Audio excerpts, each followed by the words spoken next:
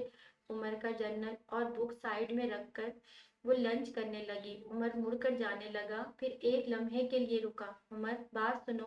زینب کیا؟ عمر نے کہا کچھ نہیں، بس یوں ہی۔ زینب نے کہا پاگل۔ عمر اس کی بات پر کھلکھلا کر ہنسا تھا، جبکہ زینب آہستہ سے مسکرائی تھی۔